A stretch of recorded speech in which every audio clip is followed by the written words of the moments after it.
15 का क्यों नहीं हो गया? बैठे हैं आप कहीं, अगर बैठे हो तो हाथ उठाओ जिसने पूछा हो। अच्छा, बैठा ही नहीं है। प्रश्न करने वाला भी प्रश्न करके भाग जाता है, मैं किसको जवाब दूं? हाँ,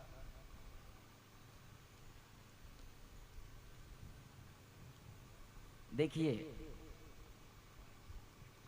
आनंद रामायण में एक लेख है, दो दो उत्तर हैं इसके। राजनीति कहती है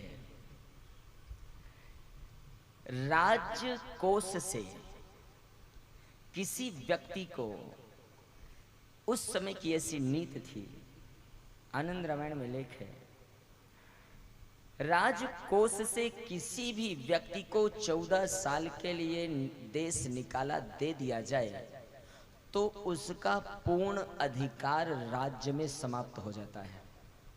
ठीक है।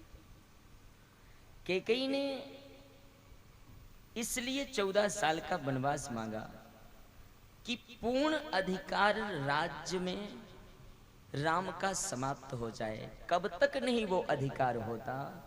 जब तक कि राजगद्दी में बैठने वाला व्यक्ति स्वयं ना राजगद्दी को छोड़कर और उसे अधिकार दोबारा दे।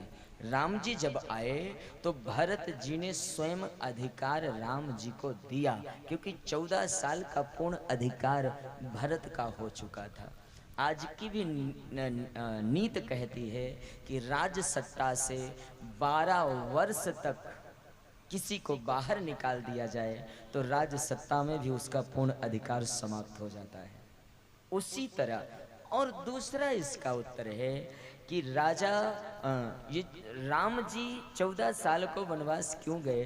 क्योंकि रावण की आयु भी केवल 14 साल ही शेष थी। 14 साल ही उसको जीवित रहना था और 14 साल के अंदर ही राम जी को सारे कार्य करना था। कुछ ऐसी बातें मानस में, शास्त्रों में मिलती है। और एक बात और किसी महापुरुष ने पूछी थी